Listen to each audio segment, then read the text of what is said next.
दशक दुनिया के लिए आपदाओं का दशक बन रहा है।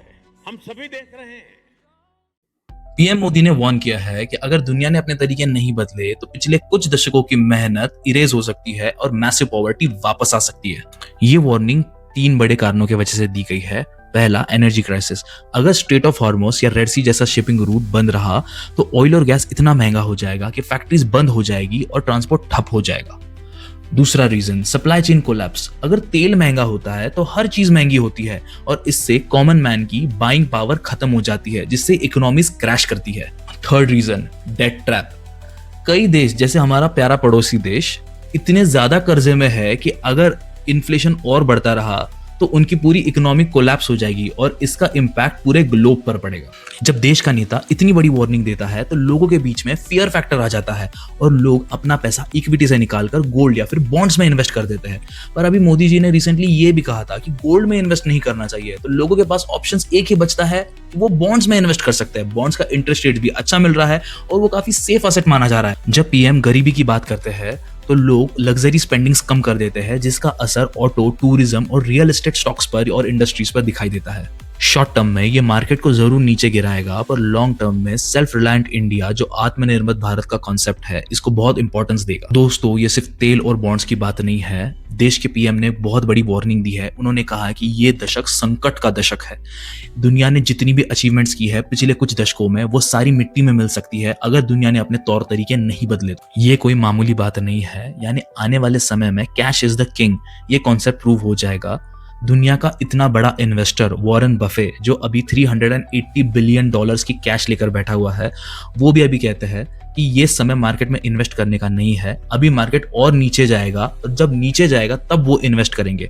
मतलब अपने को बहुत ज्यादा सेफ खेलना पड़ेगा। यहाँ पे बहुत ज्यादा इन्वेस्ट करने की जरूरत नहीं है, बहुत ज्यादा सेफ प्ले करने की जरूरत है। गरीबी का मतलब डिमांड कम होना, और अगर डिमांड कम हो रही है तो कंपनीज के प्रॉफिट भी गिरेंगे। तो अभी डिफेंसिव सेक्टर में रहना ही समझदारी होगी। पीएम मोदी ने कुछ दिनों पहले यह भी कहा था कि गोल्ड बाय करना कम कर दीजिए, पेट्रोल और डीजल का कम इस्तेमाल कीजिए और विदेशी यात्रा को 1 साल के लिए अवॉइड कीजिए।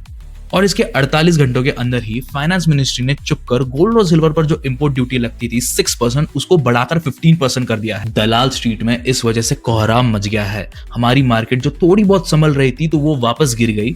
निफ्टी और सेंसेक्स बहुत ज्यादा टूट गए और अभी भी थोड़ी रिकवरी के बाद अभी भी मार्केट नीचे ही जा रहा है। फाइनेंशियल इंस्टीट्यूशनल इन्वेस्टर्स ने इस साल 2 लाख करोड़ की इन्वेस्टमेंट अपने मार्केट से वापस खींच ली है। तो आखिर चल क्या रहा है? मैसिव क्राइसिस आने वाले हैं, ग्लोबल क्राइसिस आने वाले हैं, देश में गरीबी बढ़ने वाली है। पीएम मोदी का ऐसे आकर एड्रेस करना कि मैसिव क्राइसिस आने वाला है, पॉवर्टी आने वाली है, तो चलिए इस चीज को अच्छे से समझते हैं। आप लोगों को यूएस, ईरान और इजराइल के वॉर के बारे में तो पता ही है। उनका वॉर इतने भयानक मोड पर पहुंच चुका है। स्ट्रेट ऑफ हॉर्मोस और रेड सी इतने टाइम से बंद है, जहां पर दिन में 60 जहाज निकलते थे, अभी वहां पर मुश्किल से 15 से 18 जहाज निकल पा रहे हैं। इसके वजह से ऑयल का सप्लाई बहुत ज्यादा कम हो चुका है। ऑयल का रेट जो $100 पर बैरल होता था, अभी वो $107 पर बैरल हो चुका है। इसका इंपैक्ट इंडिया पर क्या हो रहा है? इंडिया अपना 89% ऑफ ऑयल बाहर से इंपोर्ट करता है और इसके लिए हमें डॉलर में पेमेंट करना पड़ता है। फॉरेक्स रिजर्व खाली हो रहा है। इंडिया का रुपी 95.6 के रिकॉर्ड लो पर चल रहा है। मोदी गवर्नमेंट अभी क्राइसिस मैनेजमेंट मोड में आ चुकी है। अगर हमको डॉलर बचाना होगा तो बाहर से जो इंपोर्ट कर रहे हैं, जिसकी हमको पेमेंट डॉलर में करनी पड़ती है, उन चीजों को कम करना होगा। जैसे कि गोल्ड हम बहुत ज्यादा बाहर से इंपोर्ट करते हैं, इसलिए मोदी गवर्नमेंट ने 15% इंपोर्ट ड्यूटी लगा दी है ताकि लोगों को गोल्ड खरीदने में दिक्कत हो और लोग 1 साल के लिए गोल्ड खरीदना कम कर दे। पर बात सिर्फ इतनी ही नहीं है।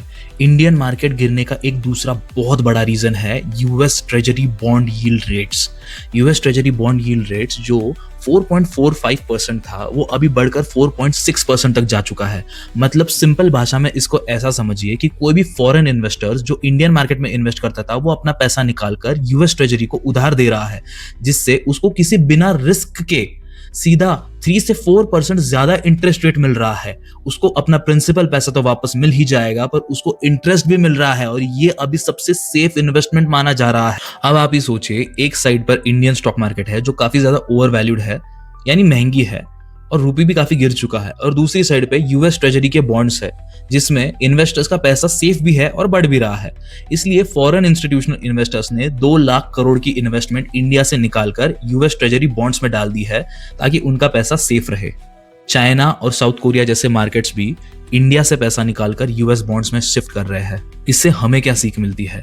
Don't catch the falling knife. अगर कोई स्टॉक बहुत ज्यादा गिर रहा है तो उसको तुरंत कैच करने की कोशिश मत कीजिए, आगे जाके वो स्टॉक और ज्यादा गिर सकता है। दूसरी बात, एसआईपी मोड में इन्वेस्टमेंट चालू रखे। लॉन्ग टर्म के लिए एसआईपी बहुत अच्छी इन्वेस्टमेंट रहेगी। अगर आप एसआईपी अभी कर रहे हैं और आपको लग रहा है कि मार्केट और नीचे जा सकता है तो आप एवरेज आउट कर सकते हो।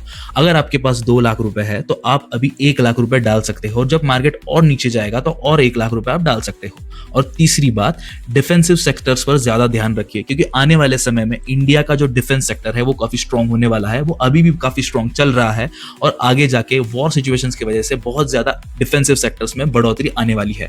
ईवी सेक्टर्स पर बहुत ज्यादा ध्यान रखिए क्योंकि अभी एनर्जी कंजम्पशन भी बहुत ज्यादा चल रहा है और फ्यूचर में आप सभी को पता है कि इलेक्ट्रिक व्हीकल्स का ही दौर आने वाला है।